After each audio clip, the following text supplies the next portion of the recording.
Welcome to the Shuttlecock podcast, brought to you by Badminton South Australia, the show that talks about the badminton community and the sports industry. Thanks to our amazing sponsors, Badminton Australia, Bendigo Bank West Beach and O'Neill Sportswear. Hello everyone, welcome to another episode of the Shuttlecock podcast. Joining us on the show today is Dania. Dania, how are you going? I'm going pretty well. You? Yeah, I'm doing very well, thanks. That's the first time someone's asked me how I'm going on this show, so thanks for that one. Dania, for our audience at home, would you be able to introduce yourself and, sort of tell us how your badminton journey began? Okay, so my name's Dania Nugroho. I'm 17 right now. I started playing because my mum played.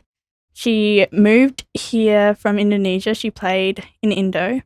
And when she came here, she played the graded comps. And I was always around that comp.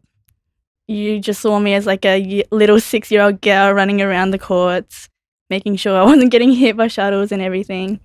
But yeah, I've been around in the community for like a while now. Yeah, awesome. And your sister plays badminton as well? Yeah, she started at the same time as me. So I started hitting when I was like 6. So she was 5 then. Yeah, awesome. So along with Gavin and Katarina, you're in the Badminton Australia Falcon Squad.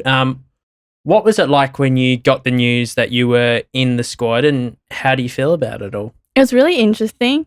I didn't understand it at the time, but when I did, it was surreal. You got to play with everyone. You just were part of like a massive family who are actually like really into the sport and were able to create opportunities for yourself.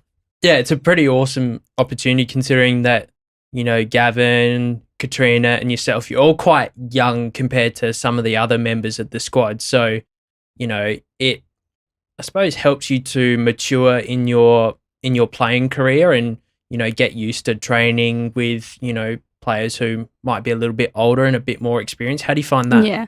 It's really interesting. You like learn a lot. You meet a lot of new people as well, which is like great for training.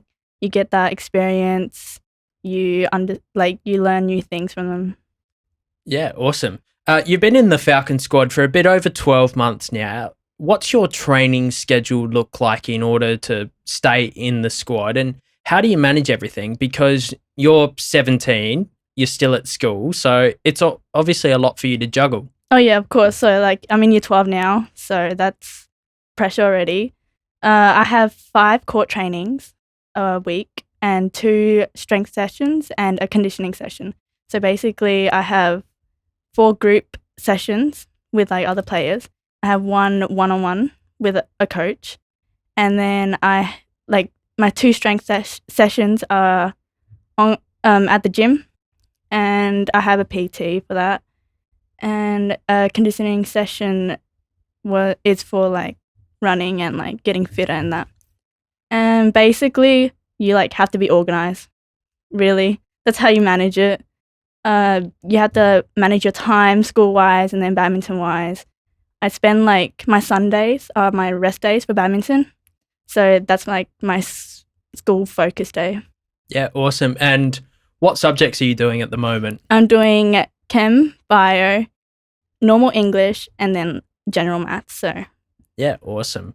So, COVID has been quite a big challenge for the entire sporting industry. It's affected a lot of people with their jobs. It's affected the players.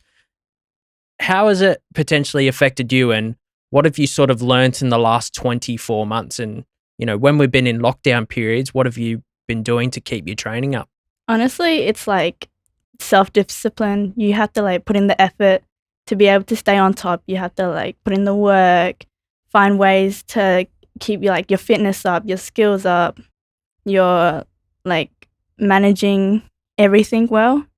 I've found out that making home workouts are the best way to stay fit, go on runs when you can, and all that as a way to stay on top of everything. Yeah, awesome. So you recently represented South Australia at the Under-19 National Championships, which were held at Titanium Security Arena a couple of weeks ago. How did you go in those championships? I hear you and Katarina won some silverware. Is that right? Yeah. So we won doubles, me and Katarina. SA, my team, we won silver. And then I won bronze with Don for mixed. And then I won the Joy Twining Sportsmanship Award for that one. Well, that's fantastic. Do you have a particular preference for the event that if you went pro with your career, would you try and stick to one event or would you try and play multiple formats? Oh, I love my doubles and my mixed doubles. I feel like that's like my main events. I like excel on those. So I'll probably end up focusing more on those two primarily. Yeah, awesome. And what's it like to play with Katarina? Katarina was on the show previously. What's it like playing with her? What strengths and weaknesses does she have as a player? We have as a pair, we have like a really good connection. We work really well together. We use each other's energy to keep each other like ready in the game, and which really helps. So we support each other the whole time. Like playing wise, we're both pretty similar. We're both like strong in the front court and in the back court. And defense wise, we like can counter and like that. So overall, we're just like a bit more solid than probably some of the pairs, especially because we train together and we're like partners. Well, yeah, the two of you spend a lot of time working with Stuart Rowlands, who's one of the badminton coaches here in Adelaide and was the team manager for under 19s and the senior team, which is awesome. What was it like to represent South Australia in your own backyard? It's pretty amazing for the association to be able to hold the under 15s and the under 19s here in Adelaide for the next 3 years. So as a South Aussie, what does that bring any extra pressure or how does it make you feel? It mainly brings in a lot of support, I guess. There was a lot of people behind us. I heard so many like supporters. People came in. I heard like a lot of my friends came in who weren't part of the games, but they watched and they were there to support us. And yeah, we had like a massive like family of supporters in our finals, which was really great. Yeah, awesome. As a Falcon, you're required to be in the South Australian High Performance Squad, which is coached by two-time Olympian Leanne and Stu. What's Leanne like as a coach? She is determined for sure. She like really shows us how we're supposed to be on court, how like to get better, all the intensity, all that stuff. She brings in like a different perspective because she's had that experience to give us like opportunities and like understanding what we're supposed to do and what we're supposed to like get out of ourselves. The other coach that you work with is Stuart Rowlands, as mentioned before.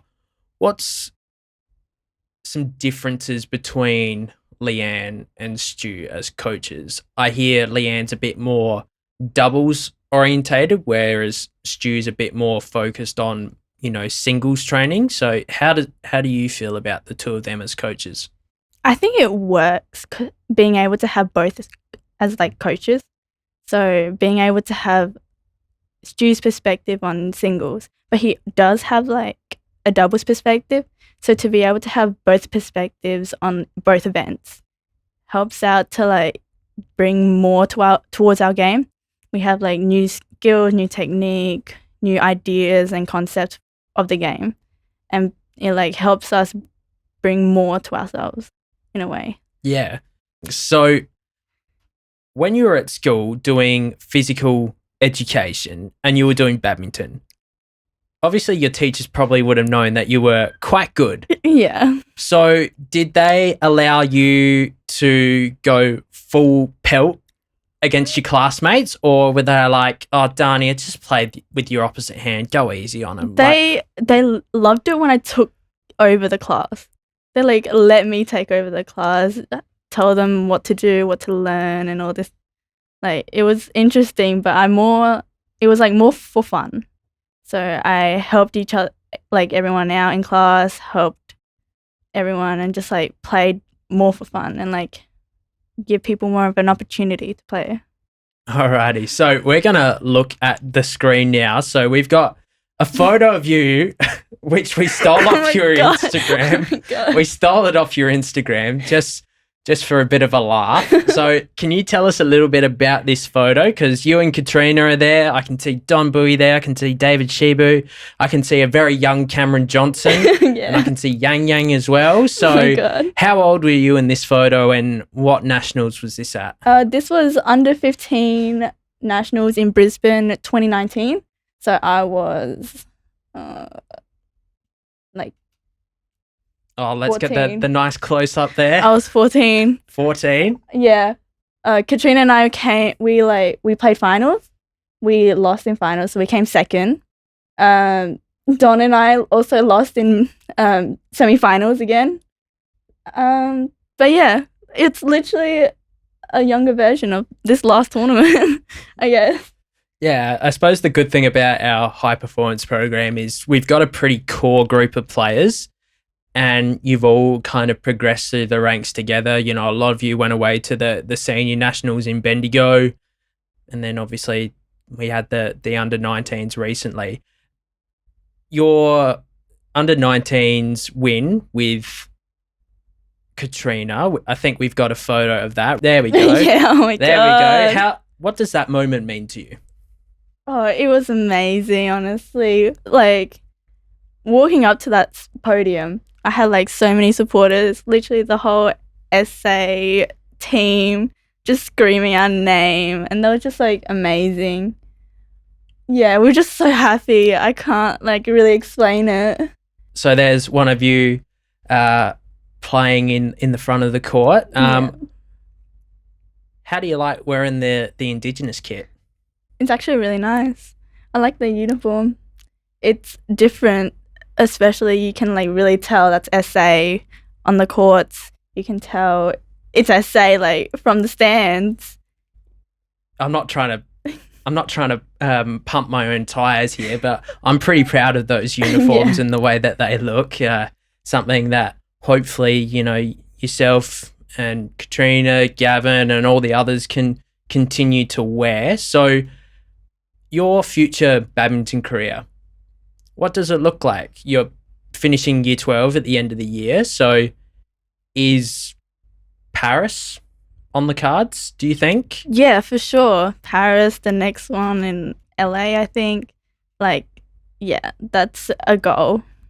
And it's like coming really close, which is really exciting. I suppose you have a little bit of an advantage over Katarina in the fact that you're, you know, just that little bit older. Katrina's in year 11 at the moment, you're in year 12. So you know, got a couple of years to sort of prepare yourself should, you know, you get selected for Paris. And we certainly hope that you do. It would be nice to have an SA representative. Yeah. And, you know, the green and gold, I think, would look pretty good on you.